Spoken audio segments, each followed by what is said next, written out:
merci de nous retrouver. Élection d'un nouveau pape, désignation de la coalition par Benyamin Netanyahou. Nous en reparlerons dans quelques instants avec Elsa Mimoun. Mais nous recevrons également Samir Benlayachi, notre spécialiste du monde arabe, pour nous parler de la situation économique d'une région pleine de troubles ces 2 dernières années. Et puis en deuxième partie d'émission, nous recevrons l'humoriste Elie Semoun, une représentation unique ce soir à Tel Aviv dont il viendra nous parler. Mais place tout de suite donc au flash présenté par Elsa Mimoun. Bonjour Elsa. Bonjour Nathalie. 2 actualités d'importance ce matin. D'une part, la nomination du nouveau pape, François Ier.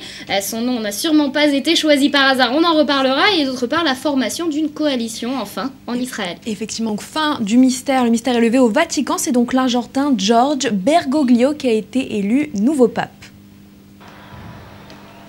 Annuncio vobis gaudium magnum, habemus papam. Donc après cette formule Habeus Papam prononcée par le cardinal français, le 266e pape de l'histoire est apparu au balcon pour sa première bénédiction. Premier pape venu du continent américain, l'Argentin George Mario Bergoglio, âgé de 76 ans, a été élu mercredi soir à la surprise générale pour succéder à Benoît XVI après sa démission historique le 28 février dernier. Après seulement 3 votes inconclusifs, la fumée blanche chargée d'annoncer la nouvelle au monde entier s'est échappée ce mercredi à 19h06 précise de la cheminée installée au-dessus de la chapelle Sixtine. L'archevêque de Buenos Aires a choisi le nom de François qui sera porté pour la première fois par un souverain pontife. Et les réactions internationales ne se sont pas fait attendre face à cette élection. Buenos Aires en liesse après l'élection du pape François. Les klaxons ont retenti à Buenos Aires dès l'annonce du sacre du cardinal Bergoglio. Les fidèles de la capitale argentine se sont rués vers la cathédrale dès l'annonce du sacre de leur pape. De son côté, le Premier ministre français Jean-Marc Ayrault a salué l'élection audacieuse d'un pape argentin. Je vous propose d'écouter les réactions des fidèles venus assister à une cérémonie à la cathédrale de Notre-Dame à Paris. C'est un grand changement dans l'Église parce que il me semble que c'est le premier pape non européen en fait, donc ça montre la portée de l'Église dans le monde, son universalité, sa portée à travers tous les continents. Donc pour moi c'est très bon pour l'Église. Apprenons à le connaître comme une rencontre nouvelle avec une nouvelle personne que Dieu met sur notre route, et c'est formidable. C'est une grande joie parce que ça montre que l'Église est vivante et le grand signe que c'est un pape qui vient d'un pays du Sud. Voilà, ça montre déjà un signe de l'universalité de l'Église. L'Église elle est une, mais multiple. C'est un grand changement. Voilà pour les réactions en France. Pour sa part, le président colombien Juan Manuel Santos a lui souligné le fait que pour la première fois dans l'histoire, il y avait un pape latino-américain, un pape dont la langue maternelle est l'espagnol. Au Mexique, 2e pays du continent américain pour sa population catholique, le président de la République Enrique Peña Nieto a exprimé sur son compte Twitter son approbation du choix du premier souverain pontife d'origine latino-américaine. On passe à présent à Israël. Le Premier ministre israélien Benyamin Netanyahou est parvenu mercredi in extremis à conclure un accord de gouvernement à quelques jours d'une visite historique du président américain Barack Obama en Israël. Benyamin Netanyahou, pressé par le temps, a fini par céder à la plupart des exigences du leader de centre-droit Yair Lapid. Selon les médias, le ministère de l'Éducation, qui constituait la principale pomme de discorde, doit être attribué au centriste de Yesh Atid, Yair Lapid, son leader, qui pour sa part deviendra ministre des Finances. Le ministère de l'Intérieur également disputé sera lui accordé au Likoud. Les États-Unis ont prolongé mercredi leur exemption de sanctions sur les achats de pétrole iranien pour 11 pays, dont la France, selon un communiqué du secrétaire d'État John Kerry. Ces 11 économies, le Japon, la Belgique, la République tchèque, la France, l'Allemagne, la Grèce, l'Italie, le Pays-Bas, la Pologne, l'Espagne et le Royaume-Uni, ne seront donc pas concernés par les sanctions économiques américaines contre l'Iran au sujet de son programme nucléaire. Le secrétaire d'État a notamment relevé que les 10 membres de l'Union européenne n'avaient pas acheté de pétrole iranien depuis le 1er juillet 2012, conformément à une interdiction émise par l'Union européenne. La France n'entend pas laisser des troupes dans le pays, au Mali, lorsque la mission de l'ONU sera déployée, tout en poursuivant ses opérations militaires contre les islamistes dans le nord du Mali. La France se prépare à passer le relais à l'ONU. Le calendrier déjà établi prévoit que la mission de maintien de la paix, qui remplacera les soldats français et les troupes africaines engagées dans la mission de la MISMA, soit déployée au 1er juillet prochain, avant l'élection présidentielle malienne. On parle pour l'instant de 10 000 hommes et d'une mission sous chapitre 7, c'est-à-dire autorisés à utiliser la force. Les négociations au Conseil de sécurité débuteront fin mars pour une résolution prévue courant avril. Le Premier ministre tunisien Ali Larayed, fraîchement investi, a déclaré que le terrorisme et les violences sociales menaçaient la sécurité de son pays, résumant la gravité des défis sécuritaires et économiques auxquels son cabinet sera confronté. Son investiture par l'Assemblée nationale constituante a d'ailleurs coïncidé avec le décès d'un jeune vendeur ambulant qui s'était immolé par le feu la veille à Tunis.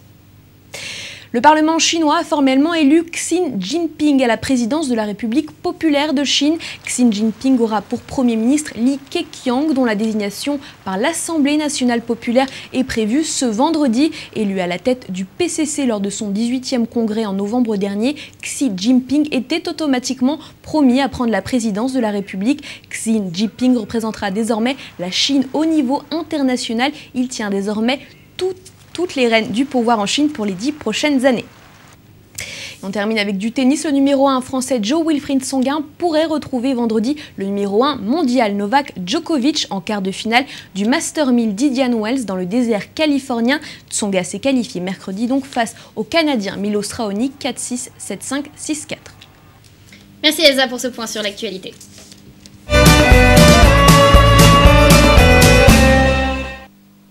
Et nous sommes à présent en ligne avec Yitzhak Sergio Minerbi, spécialiste des relations avec le Vatican, historien. Bonjour Monsieur Minerbi. Bonjour.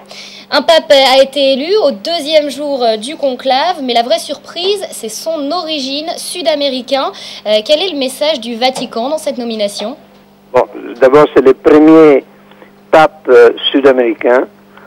Secondo, il avait été candidat déjà dans les dernières élections dans lesquelles est sorti à la fin Ratzinger. Et troisièmement, je pense que l'Église a compris que les masses sont dans les pays du tiers-monde et qu'elle veut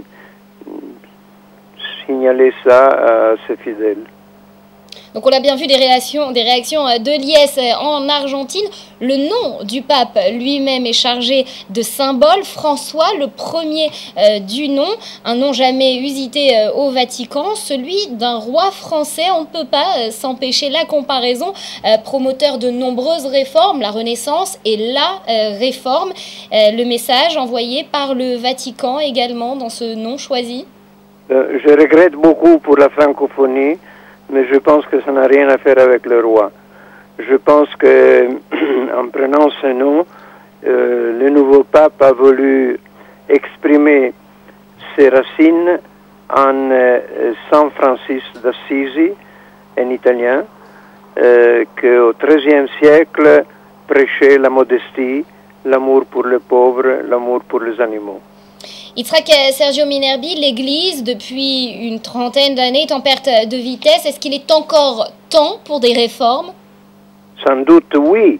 Non seulement c'est le temps, c'est la nécessité même. Parce qu'il faut tout le temps courir après les nouveautés du monde et essayer de les diriger, essayer de leur donner un contenu moral. Ça, c'est la tâche primordiale de l'Église qui n'a pas été toujours remplie. Yitzhak Sergio Minerbi, merci à vous de cette analyse. Je rappelle que vous êtes donc historien spécialiste du Vatican. Merci à vous. Et puis l'autre gros titre de cette actualité ce matin, c'est donc l'accord in extremis pour la formation d'un nouveau gouvernement. Le Premier ministre israélien Benjamin Netanyahou est parvenu hier soir à conclure un accord de gouvernement à quelques jours seulement, je vous le rappelle, d'une visite historique du président américain Barack Obama en Israël. Benjamin Netanyahou, pressé par le temps, a donc fini par céder à la plupart des exigences du leader de centre-droit Yair Lapid. Selon les médias, le ministère de l'Éducation, qui constituait, je vous le rappelle, la principale pomme de discorde, doit être attribué au centriste de Yesh Atid, Yair Lapid, son leader, qui pour sa part deviendra ministre des Finances. Et pour en parler, nous sommes en ligne avec Emmanuel Navon, professeur de relations internationales et membre du Likoud. Emmanuel Navon, bonjour. Bonjour. Merci de nous rejoindre pour nous faire le point sur cette coalition. Alors Netanyahou a-t-il de quoi être satisfait de l'accord de coalition trouvé hier soir? Je pense que Netanyahou a dû mettre beaucoup d'eau dans son vin, pour ne pas dire avaler certaines couleuvres, afin de finaliser la coalition avec Yesh Atid, en particulier au sujet du ministère de l'Éducation nationale. Mais tout simplement, Yesh Atid était en position d'exiger ce qu'elle voulait, et c'était ça, soit cela, soit aller à des élections anticipées, et donc finalement, Netanyahou a fini par faire un compromis. Est-ce que le sentiment qui règne au sein du Likoud, c'est un sentiment d'amertume, de négociations malmenées, un peu à l'image de cette campagne électorale qui a été qualifiée par plusieurs médias de particulièrement déplorable et ratée? Il y a certainement de l'amertume, en tout cas au sein des ministres du Likoud et des députés du Likoud, qui se retrouvent avec des ministères de seconde catégorie, alors même que le Likoud est le principal parti du gouvernement, à part la défense bien entendu, et où les partenaires de la coalition ont obtenu la plupart des gros ministères, encore une fois à part la défense. Donc oui, il y a de l'amertume auprès aussi de députés qui pensaient qu'ils allaient être nommés comme ministres et qu'ils ne seront pas, auprès de ministres qui pensaient qu'ils allaient avoir de plus gros ministères. Ce ne sera pas le cas, au contraire. Et donc oui, il y a une certaine déception, voire une certaine amertume au sein aussi bien des ministres que des députés qui aspiraient à le devenir. Emmanuel Navon, deux visages forts de la politique israélienne, des visages neufs aussi, donc Naftali Bennett et Yair Lapid. Benjamin Netanyahou ne risque-t-il pas d'une certaine façon d'avoir les mains liées au sein de son propre gouvernement? Tout dépendra de la politique du gouvernement. S'il y a un accord entre les dirigeants de Yesh Atid et du Beit Yehudi et Netanyahou sur une politique claire, alors Netanyahou ne sera pas l'otage de ces partis, mais sera leur partenaire. Et je souhaite en tout cas que ce gouvernement ait une politique claire sur des réformes du système politique, sur la réduction du coût de la vie, sur des réformes dont veulent la plupart des Israéliens. Et je souhaite qu'il y ait là un véritable partenariat entre le Premier ministre et les deux principales figures de son nouveau gouvernement, pour qu'il y ait un changement dans la politique intérieure économique du pays, qui est un changement que la plupart des Israéliens veulent. C'est possible et c'est souhaitable. Emmanuel Navon, on comprend bien de nombreux défis donc pour le nouveau gouvernement. Merci de ces explications. Merci.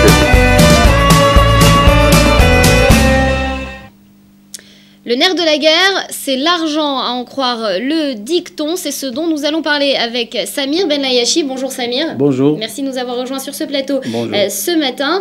Alors, Algérie, quatrième puissance économique du monde arabe. Parlons franchement, les Algériens n'ont pas réussi il y a quelques années à renverser Bouteflika. La compensation, finalement, c'est une économie florissante? Il ne faut pas croire ces nombres parce qu'ils sont très virtuels. Parce qu'il y a un vrai problème de la distribution des richesses. C'est-à-dire, l'Algérie est un pays très riche, mais les caisses de l'État sont vides. Parce qu'on vend du pétrole ou du gaz, par exemple, à l'Europe ou à la France, mais on ne voit pas la couleur de l'argent. Et c'est pour caricaturer un petit peu, c'est-à-dire on vous achète du gaz, mais on va vous vendre des avions, des Airbus, des TGV,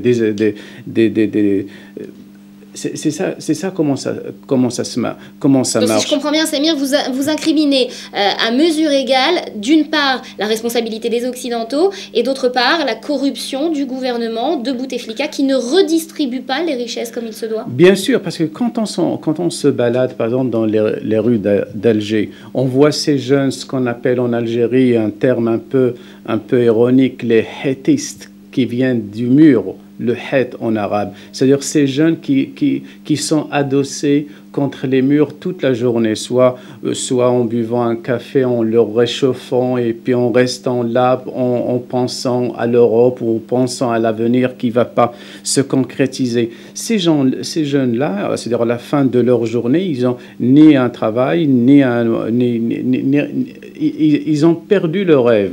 Et ces gens-là, ils rêvent de partir peut-être en Europe, de travailler en Europe, mais le problème, c'est que ce printemps arabe est tombé sur ce que je pourrais appeler un hiver économique européen.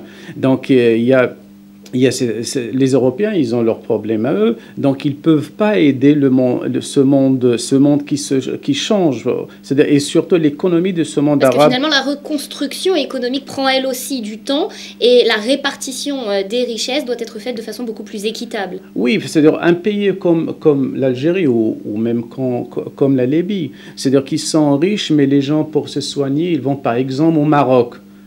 Au Maroc, où ça ne va pas très bien, où ils vont peut-être en France ou en Espagne. C'est-à-dire, c'est-à-dire sur le terrain, on ne voit pas cet argent. Il n'y a pas des subventions, il y a pas les femmes, ils peuvent crever sans aide sociale.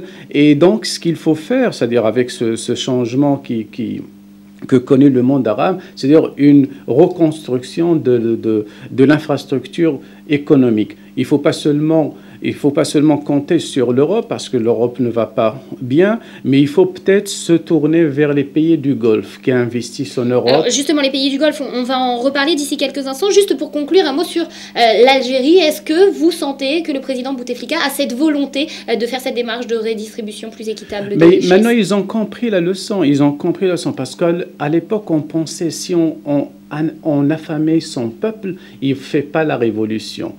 Et maintenant, ça ne marche pas. On voit bien que les affamés peuvent faire leur révolution, et c'est le temps de redistribuer ces richesses. Donc Bouteflika qui n'aura pas le choix. Justement, vous parliez des pays, d'autres pays du monde arabe, et notamment l'Arabie saoudite. Alors eux, justement, ils ont compris qu'affamer la population finalement reviendrait pas à solutionner les problèmes sociaux. Du coup, on les nourrit à coup de pétrodollars. Voilà, et le printemps arabe nous a montré aussi que même si on distribue des richesses et si on donne de l'argent aux jeunes, ça ne veut pas dire qu'ils vont rester la bouche fermée. Donc en Arabie Saoudite, on a fait plein de trucs, j'allais dire. Ils ont donné des cadeaux aux jeunes, mais ces jeunes, c'est-à-dire ces subventions pour les jeunes pour créer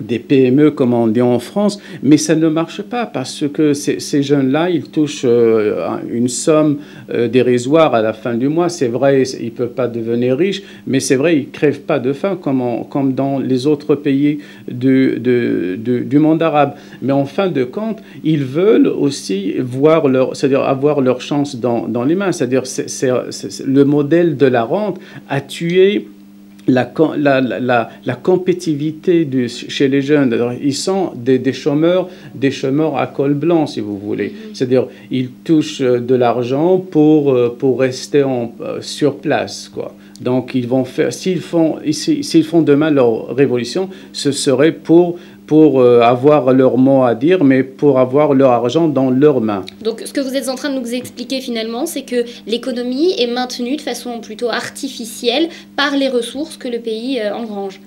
Oui, donc les pays du Golfe, ils doivent revoir cette politique, pas seulement vis-à-vis, moi je condamne pas seulement le système occidental, mais je crois que le monde, c'est-à-dire les pays du Golfe, doivent tourner un petit peu leur regard vers les pays arabes, c'est-à-dire les aider. Réviser leur politique aussi pour ne pas être attaqués par ce printemps arabe, justement. Oui, distribuer les richesses, pas seulement dans les pays du Golfe, mais même dans les pays arabes, c'est-à-dire se tenir cette révolution par l'argent du Golfe et pas seulement par l'argent des Américains et des Européens. Il y a beaucoup d'argent dans les pays du Golfe que les Arabes, eux, les pays qui n'ont pas du pétrole, ne voient pas. Et c'est pas logique.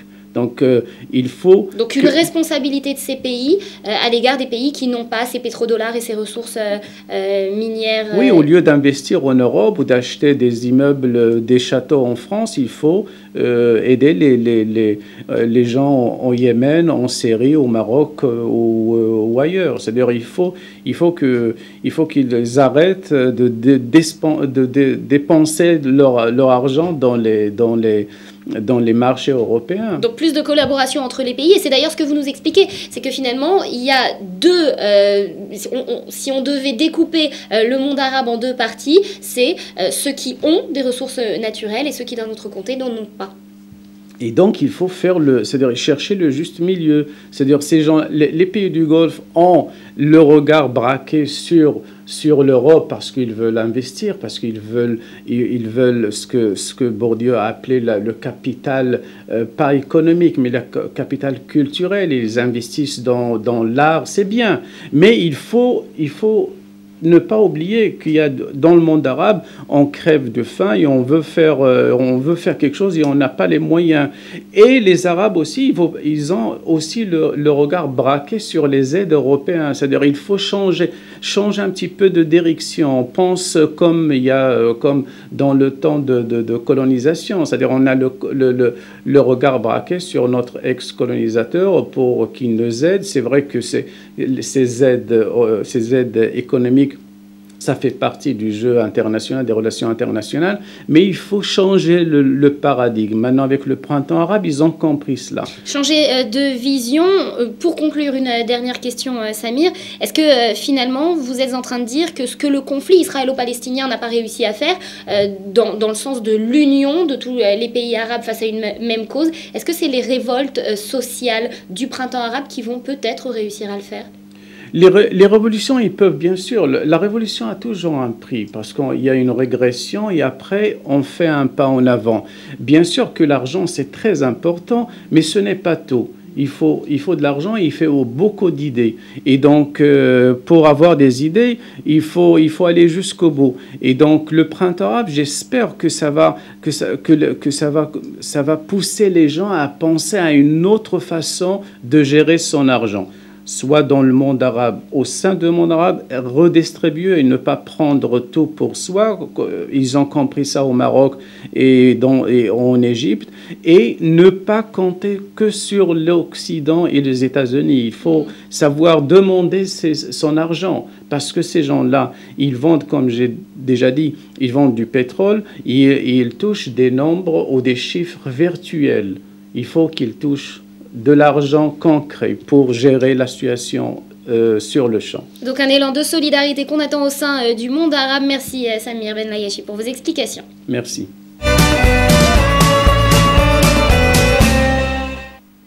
Bonjour tout le monde, bonjour les Juifs, bonjour Tel Aviv. C'est Elie Semoun qui vous présente aujourd'hui la matinale. Il est 8h45, réveillez-vous. Oh, allez, oh, il faut bosser aujourd'hui, hein, c'est jeudi. Et puis surtout jeudi soir, il faut avoir la pêche pour aller voir le spectacle de, je ne sais même plus qui on reçoit aujourd'hui, de Michel Bouge, de Franck Dubos, de Elie Semoun, pardon.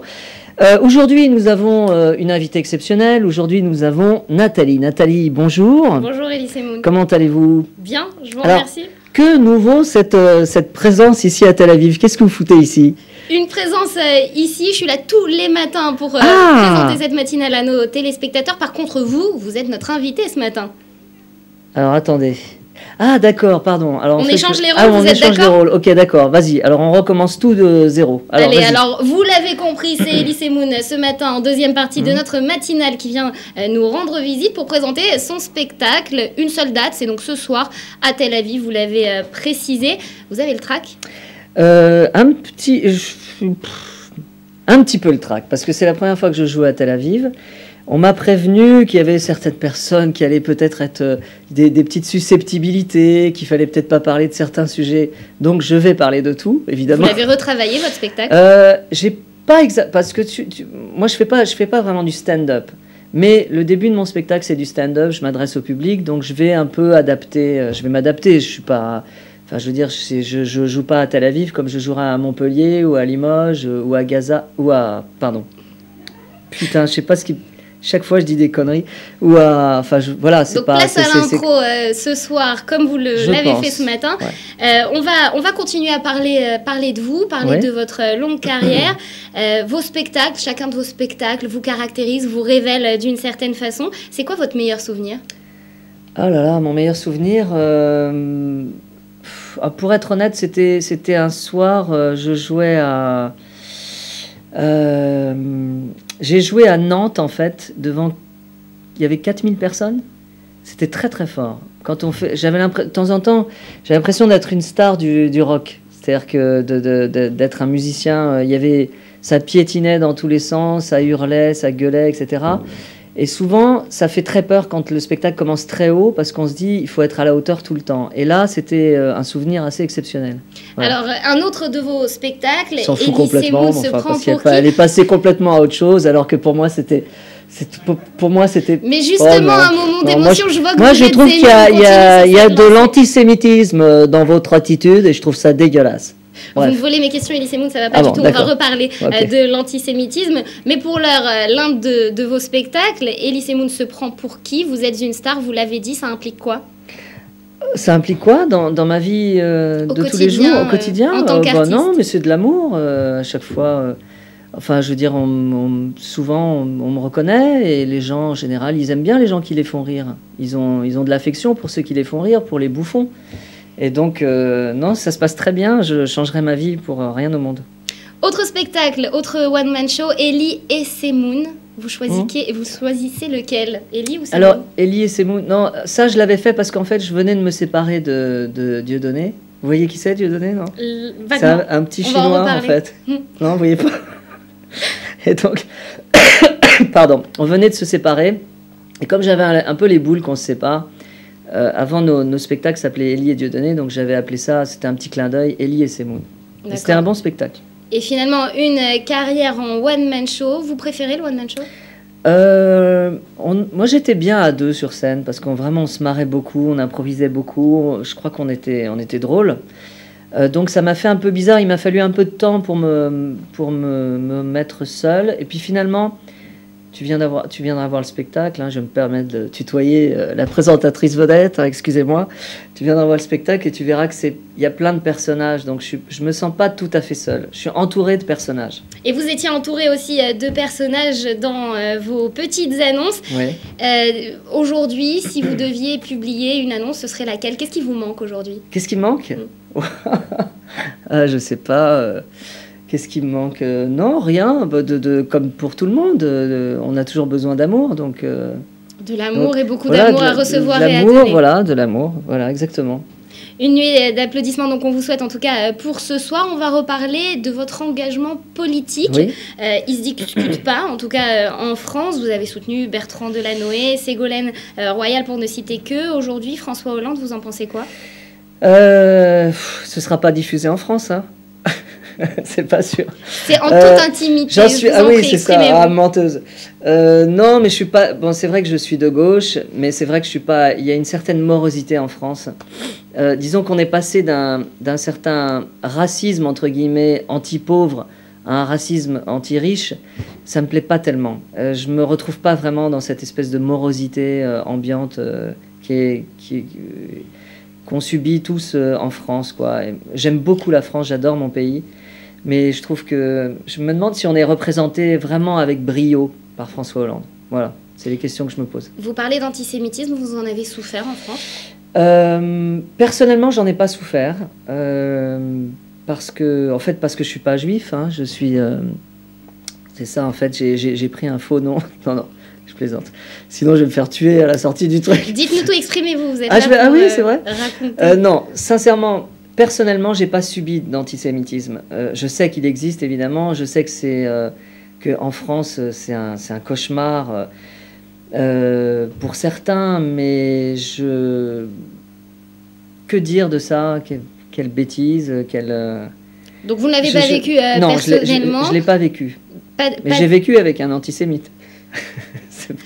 Justement, cette histoire, la personnalité de Dieudonné, on en a beaucoup parlé, ça appartient désormais au passé, c'est une de vos tranches de vie. Justement, quelles leçons vous en avez tirées?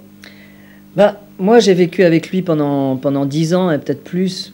Professionnellement, c'était des années géniales. On a eu un succès fou. Et tous les deux, on était un symbole de l'antiracisme et de l'antisémitisme. Un gros black et un petit juif. On a même eu une affiche où moi, j'étais habillé en SS et où Dieudonné était habillé en Ku Klux Klan et on se serre la main en faisant un grand sourire. Enfin, c'était de la pure provocation, mais on pouvait faire... Enfin, on ne pouvait faire que ça. Enfin, moi, je me moquais des juifs, moi, je me moquais des noirs, et vice-versa, et c'était naturel. Et il a fini par prendre ses blagues au sérieux. Ouais, c'est ça, c'est complètement fou. Donc, souvent, on me demande des explications, on me demande de me justifier à sa place, mais je ne peux pas me justifier. Enfin, je ne peux pas parler à sa place. Je ne comprends pas ce qui lui est arrivé. C'est dommage, c'est du gâchis, parce que c'est quelqu'un de drôle. Mais voilà. J'en parlerai, je dirai quelques mots sur scène sur Dieudonné, mais je ne ferai pas tout mon spectacle sur Dieudonné, parce que c'est... encore une fois, ça fait à peu près 10 ans qu'on est séparés, on se téléphone une fois tous les 2 ans, j'ai plus de ses nouvelles. Vous avez encore des relations, parce qu'en 2010, vous avez assisté à l'un de ses spectacles, vous avez encore des relations. Quel est le message que vous aimeriez lui faire parvenir? Vous avez l'antenne, je vous en prie, laissez-moi. J'ai l'antenne. Oui. Tu crois qu'il est branché Sûrement. Non, mais ce que je voudrais lui dire, c'est ce que je lui ai dit 1000 fois au téléphone, et ce que je lui ai dit de vive voix, c'est que c'était du gâchis, et que c'était une grosse connerie, et que c'était juste et qu'il était juste antisémite, et qu'il voulait pas l'avouer, et que c'était terrible, parce qu'en fait, il y a plein de gens qui le suivent. Il y a toute une population de mecs qui le suivent, et il se sert de l'humour. Et c'est ça le danger quand on est artiste. Mais c'est ça le danger, voilà. C'est qu'en fait, c'est le porte-parole de plein de crétins, quoi. Et je trouve ça amoral de se servir de l'humour pour porter des idées politiques. Je trouve ça incroyable. Vous êtes le porte-parole de quoi? Mais moi, je suis là pour divertir les gens, pour les faire rêver. Enfin, j'espère. Et je suis pas là. Mes spectacles, c'est pas des meetings politiques. C'est pas. Je mets pas une population de gens contre une autre population de gens. Pas de mélange des genres. Non, donc. Pas du tout. Un autre pays avec un autre conflit largement médiatisé, c'est donc Israël. Est-ce que là aussi, vous décidez de ne pas prendre position? De ne pas prendre position, c'est-à-dire... De ne pas vous exprimer sur le conflit israélo-palestinien, de ne pas parler de ce conflit dans les médias. Je ne suis pas un homme politique, encore une fois. Je regrette que... je suis...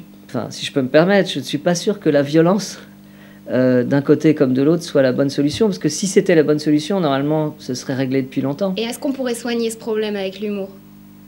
Moi, je pense, ouais, franchement. Je pense qu'avec l'humour, on peut dire des choses encore tout aussi fortes qu'un homme politique peut les dire. Et peut-être que ça peut faire bouger les choses. Une note d'espoir un peu consensuelle. On continue cette interview. Michel Boujna était il y a quelques jours avec nous sur ce plateau. Ici, là? Cette même chaise là où vous êtes assis. Bon, tant pis. Il était là il y a 2 jours. Alors, on ne veut pas comparer vos carrières et vos styles, mais tout de même, une question, celle de vos multiples facettes, justement. Vous avez commencé en écrivant des poèmes, des pièces de théâtre. Vous êtes acteur, humoriste. Chanter, oui, on en parle aussi. S'il fallait choisir, justement, entre l'un de ces rôles, vous choisiriez lequel?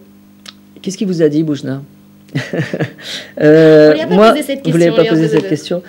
Faire rire, c'est génial. Franchement... je vous ai parlé tout à l'heure de cette soirée que j'ai passée à Nantes où il y avait 4000 personnes. Mais quel plaisir, quel bonheur. Incroyable d'être porté par les rires et par les applaudissements des gens, c'est génial. Franchement, si pendant 1h30 j'ai pu faire oublier leurs soucis aux gens, désolé, c'est un cliché ce que je suis en train de dire, parce que, bon, de toute façon, leurs soucis, ils vont les attendre à la sortie de la salle après. Mais si je peux au moins faire oublier leurs soucis aux gens pendant 1h30, c'est génial. Franchement, c'est génial. Voilà. En tout cas, ceux qui ont envie pourront vous voir ce soir, le rire à Tel Aviv. Ça vous fait quoi d'être en Israël? Pourquoi vous avez décidé de vous rendre ici et maintenant? Parce que c'est pas pour faire mon alia. Hein. Mais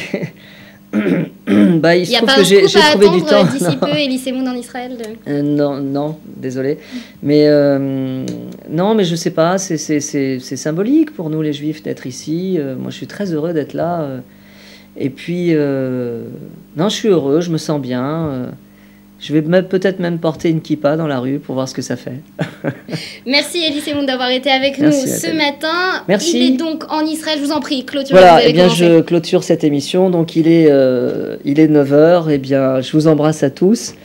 Bonne journée. Et puis, je vous dis à demain. Demain, nous recevons Dieudonné Dieudonné Mbala. Donc, c'est un scoop de la matinale. Je vous embrasse à tous. Shalom. Le rendez-vous est pris, vous devrez le confirmer ce soir. Beit HaChayal, 20h30. On se quitte sur un extrait de votre spectacle, Elise Moon. Valérie, je suis ravie de rencontrer tes parents. Mais dis donc, il aura fallu que j'insiste, hein. Oh, je sais, tu me l'as dit 15 fois. Ton papa a séjourné à l'hôpital. Il a pris des médicaments, il est fatigué, très fatigué. Mais enfin, oh, t'as honte de ta famille ou quoi? Ta maman mange des cailloux. Ton frère va passer. Eh ben, tant mieux, je suis ravie. C'est important pour moi, si on se marie un jour. Chipi. Je suis heureux. Bonjour madame, j'imagine que vous êtes la mamie.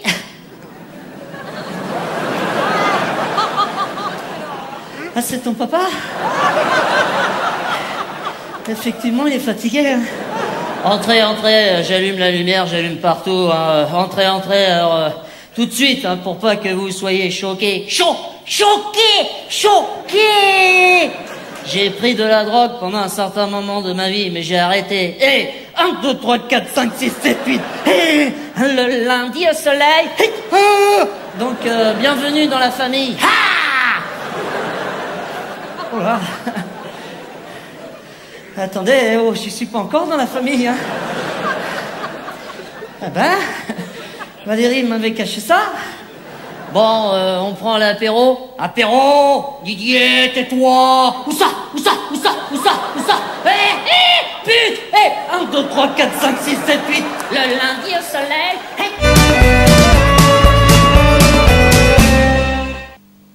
Et puis un petit erratum, rectification, chers téléspectateurs. Demain, nous ne recevrons pas Dieudonné Mbala. Retour à une actualité donc plus sérieuse. Les titres qui ont occupé la presse ce matin après la formule Habemus Papam prononcée par le cardinal français. Le 266e pape de l'histoire est apparu au balcon pour sa première bénédiction. Vous le voyez sur ces images. Premier pape venu du continent américain, l'Argentin Jorge Mauro Bergoglio, âgé de 76 ans, a été donc élu à la surprise générale pour succéder à Benoît XVI après sa démission historique le 28 février dernier. L'actualité en Israël également et un accord in extremis de Benjamin Netanyahou qui est parvenu à conclure un accord de gouvernement donc à quelques jours seulement d'une visite historique du président américain Barack Obama en Israël. Benjamin Netanyahou, pressé par le temps, qui a donc fini par céder à la plupart des exigences du leader de centre droit Yair Lapid.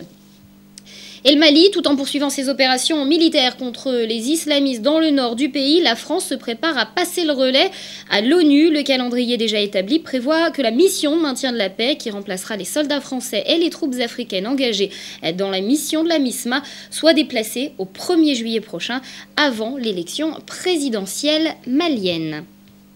Voilà donc pour l'actualité, c'est la fin de cette édition. Merci à vous de l'avoir suivi. On se retrouve dimanche avec une semaine chargée entre commémoration de la tuerie de Toulouse, c'était il y a un an, et la visite le 20 mars de Barack Obama. On suivra donc tout ça au cours d'éditions spéciales de notre matinale. Soyez au rendez-vous et d'ici dimanche, portez-vous bien.